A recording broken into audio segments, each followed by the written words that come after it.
Hello दोस्त, स्वागत है आपका BHU सर के यूट्यूब चैनल पे। और मैं रोहित कुमार आप सभी का तहे दिल से स्वागत करता हूँ। आज का वीडियो कुछ खास होने वाला है। आज का वीडियो में हम बात करेंगे कि ब्रह्मांड की उत्पत्ति कैसे हुई।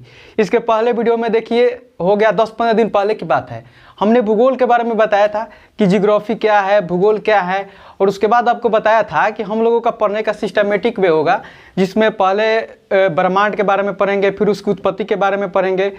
तो मैंने वीडियो लगभग यहाँ 10-15 दिन हो गए उसके बाद दे रहा हूँ। तो आप लोग थोड़ा सोच रहे होंगे कि सर इतने दिन बाद वीडियो दे रहे हैं। तो देखिए, मैं कुछ निजी कारणों से व्यस्त था तो वीडियो नहीं आ पा रहा था, लेकिन आप चिंता मत करिए, अब से आपको वीडियो लगातार मिलेगी। तो देखिए, आज ब्रह्मांड की उत्पत्ति से पहले मैं पीछे का थोड़ा सा रिवाइज करना चाहता हूँ कि मैंने क्या पढ़ाया था। तो मैंने पढ़ाया था कि भूगोल क्या है। तो आप सीधा सीधा समझिए कि भूगोल क्या है, एक साइंस है। और साइंस क्या कहता है कि जितने भी चीज़ें हैं वो तथ्य के द्वारा प्रूफ होने चाहिए। तो यहाँ पे उसी के अनुसार हम लोग ब्रह्मांड की उत्पत्ति के बारे में पढ़ेंगे कि जो ब्रह्मांड की उत्पत्ति है कैसे हुई है। अगर मैं कहूँ कि जाइए आप पढ़िए गीता, महाभारत, रामायण, जाइए धर्म ग्रंथ पढ़िए, उसमें आपको विभिन्न तरह की बातें मिल जाएंगी ब्रह्मांड की उत्पत्ति के बारे में। लेकिन उन सब बातों को दरकिनार करते हुए हमें पढ़ना है साइंस के दृष्टिकोण से। मैं आज आपको प्रूफ करके दिखाऊंगा कि इसकी उत्पत्ति कब हुई, कितने वर्ष पहले हुई। तो चलिए वीडियो को स्टार्ट करते हैं बिना किसी टाइम बर्बाद किए। तो आज से अनंत साल पहले, क्योंकि किसी को तो पता था नहीं कि ब्रह्मांड की उत्पत्ति कब हुई, तो आज से अनंत साल पहले क्या था, अंतरिक्ष पूरा शून्य था। क्या था? अंतरिक्ष पूरा शून्य था आज से अनंत साल पहले। और इस शून्य के पास क्या था, बहुत सारी गुरुत्वाकर्षण शक्ति थी, बहुत ज्यादा, असीमित मात्रा में, अनंत मात्रा में गुरुत्वाकर्षण शक्ति थी। क्या थी? गुरुत्वाकर्षण शक्ति थी, वो भी अनंत मात्रा में, अनंत, असीमित, जिसका कोई लिमिटेशन नहीं है, अनंत मात्रा में। और आपको पता होगा कि सबसे आकर्षण वाला बल ज्यादा किसमें होता है, तो गुरुत्वाकर्षण शक्ति होती है। सबसे ज्यादा इसको आकर्षित करने की क्षमता होती है। तो क्या था, शून्य था और असीमित मात्रा में इसके आसपास क्या था, गुरुत्वाकर्षण शक्ति थी इसके पास। तो जितने भी अंतरिक्ष में आद्य चीजें थी, आप बातों को देखिए, शब्दों पे गौर करिएगा, क्योंकि यहाँ शब्दों का कहीं खेल है, बहुत ज़्यादा डिपेंड करता है शब्द में क्या बोल रहा हूँ। खाद्य नहीं, देखिए मैं आद्य चीज़ें बोल रहा हूँ। आद्य चीज़ें, जितने भी चीज़ें थी, क्या हुआ, ये अपनी ओर आकर्षित करने लगा। आकर्षित करते गया, करते गया, करते गया, करते गया, करते गया, क्या हो गया, संघनित हो गया। संघनित हो गया, आकर्षित करते गया, करते गया, करते गया, संघनित हो गया। मैं आपको एक एग्जांपल के तौर पर दिखाता हूँ, बताना चाहता हूँ कि संघनित आप लोग समझ नहीं पा रहे होंगे। आप रोबोट मूवी देखे होंगे, क्या होता है रोबोट में, एक रोबोट उसमें जाकर सभी चिपकते जाते हैं, चिपकते जाते हैं, चिपकते जाते हैं। तो क्या होता है, उसका जो घनत्व होता है बहुत ज़्यादा हो जाता है, और उसी को क्या बोलते हैं कि ये संघनित हो गया। यानी यहाँ से जो घनत्व होगा आपका, घनत्व भी बहुत ज़्यादा हो गया इसका, यानी असीमित मात्रा में, अनंत मात्रा में, जिसका कोई ठिकाना नहीं था कि कितना होगा, अनंत मात्रा में घनत्व हो गया। और जो ये बिंदु है, आपको देखिए BHU एंट्रेंस में तो नहीं पूछेगा, लेकिन जैसे PCS हो गया, उस सब एग्जाम में पूछने के चांसेस है। इसको सेकुलेटरी बोला जाता है इसको। चलिए, आप लोग याद करने की जरूरत नहीं है, बस आपके नॉलेज के लिए बता दे रहा हूँ कि इसको क्या बोला जाता है, सेकुलेटरी बोला जाता है। और मैंने यहाँ से शुरू से अभी क्या बताया कि पूरा अनंत साल पहले, जिसका कोई पता नहीं कि कब, अनंत साल पहले ब्रह्मांड में क्या था, अंतरिक्ष में एक शून्य था, और उसके पास क्या थी, गुरुत्वाकर्षण शक्ति असीमित मात्रा में थी। और वो जितने भी आद्य चीजें हैं सभी को अपनी ओर आकर्षित करने लगी। और आकर्षित करते करते करते इसका घनत्व क्या हो गया, अनंत हो गया, जिससे क्या होगा, ऊष्मा जनरेट हुई। यहाँ से ऊष्मा, देखिएगा यहाँ से ऊष्मा जनरेट हो गई। जब ऊष्मा जनरेट हो गई तो क्या होगा, इसमें विस्फोट होगा, जिससे क्या बोलते हैं, महाविस्फोट सिद्धांत, बिग बैंग थ्योरी। और यही थ्योरी मान्य है क्योंकि इसे प्रूफ किया गया है, और बाकी सभी जितने भी थ्योरी है उससे मान्यता प्राप्त नहीं है। और इसी थ्योरी पे जो महाविस्फोट सिद्धांत है, यहीं से क्वेश्चन पूछता है।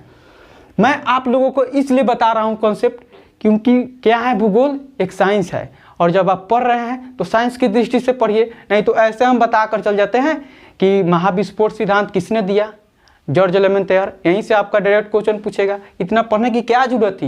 लेकिन जब आप पढ़ रहे हैं तो आपका पढ़ने का उद्देश्य तो आगे तक पढ़ने का होगा, क्योंकि जब आप बीएचयू एंट्रेंस की तैयारी कर रहे हैं तो ग्रेजुएशन करेंगे, पीसीएस की तैयारी करेंगे, सोच रहे होंगे कि आईएएस आईपीएस बनेंगे।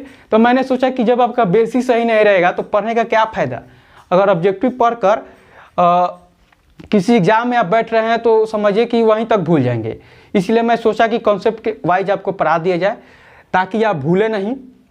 तो चलिए वीडियो पर आते हैं। तो मैंने क्या कहा कि एक अनंत साल पहले ब्रह्मांड अंतरिक्ष में एक शून्य था, उसके पास असीमित मात्रा में गुरुत्वाकर्षण शक्ति थी, वह सभी आधे चीज़ों को अपनी ओर आकर्षित कर ली। उसके बाद संघनित हो गई, घनत्व उसका बहुत ज़्यादा हो गया, अनंत हो गया।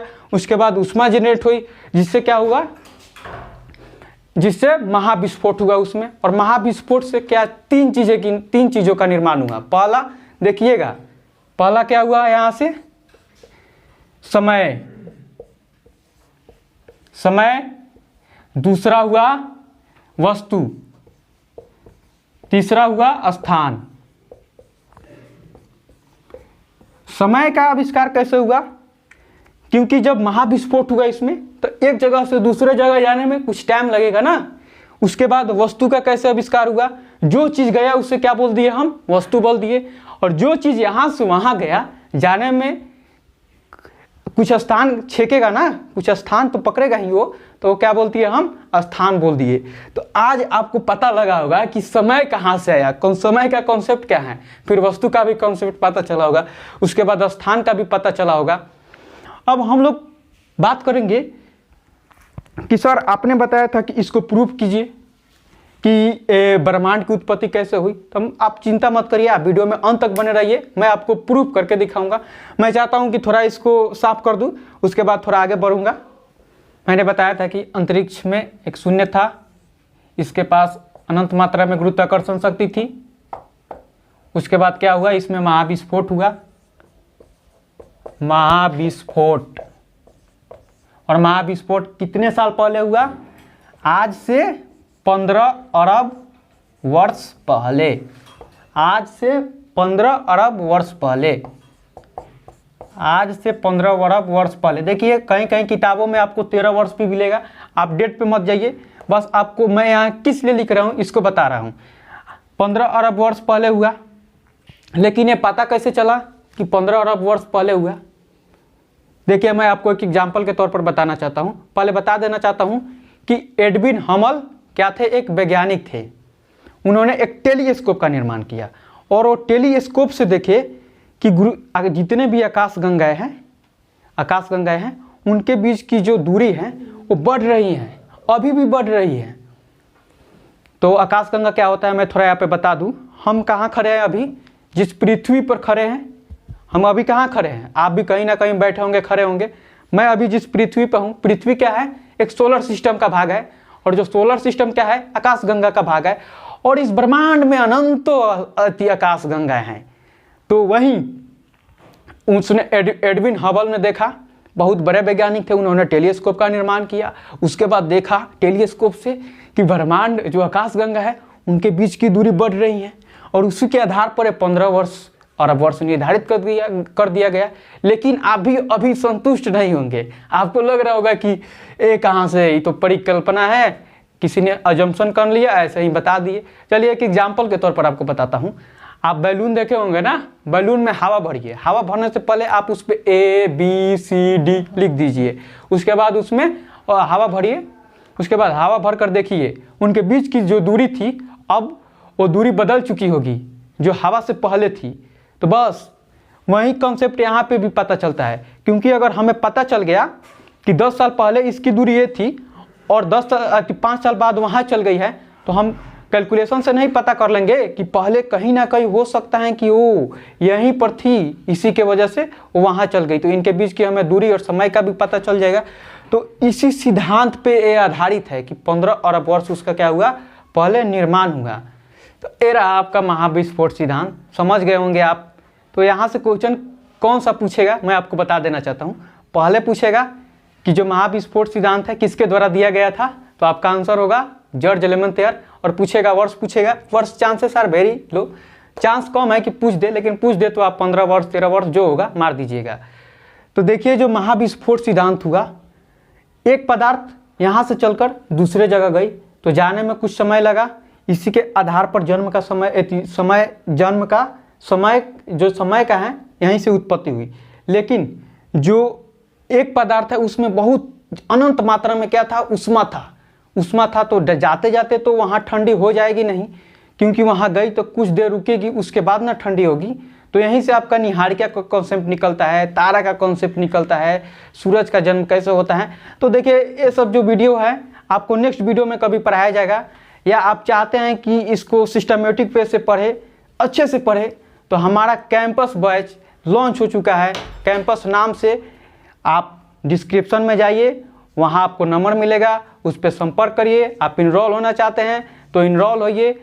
तो दोस्तों ये रहा आपका ओवरऑल पूरा ब्रह्मांड की उत्पत्ति कैसे हुई, मैंने इसके बारे में पूरा बता दिया। यहाँ से ऑब्जेक्टिव बहुत कम बनते हैं, लेकिन बन गए तो क्या करेंगे आप, तो यहाँ से पूछेगा कि प्रतिपादन कौन दिया, तो मैंने आपको बता ही दिया था, जॉर्ज एलेमेंथियर। ये कौन थे, खगोलज्ञ थे, और क्या थे, पादरी थे। उसके बाद वर्ष 1960-70 का यह बात है जब उन्होंने बताया था। तो यहीं पे मैं अब इसकी जो हो गया ख़त्म। इसके बाद नेक्स्ट वीडियो में हम लोग बारे में बात करेंगे कि तारों की उत्पत्ति कैसे हुई। क्या है, सूर्य क्या है, एक तारा है, और तारे भी बहुत कई प्रकार के होते हैं, पीला तारा, नीला तारा। आप सोच रहे हैं कि सूर्य एक तारा है तो पीला तारा है, कैसे पीला तारा है, तो इसके बारे में भी हम लोग बात करेंगे, लेकिन नेक्स्ट वीडियो में बात करेंगे। और यही मैं चाहता हूँ कि इस वीडियो को समाप्त करूँ। मिलेंगे किसी नेक्स्ट वीडियो में, तब तक के लिए आप देखते रहिए BHU सर्किल यूट्यूब चैनल। धन्यवाद।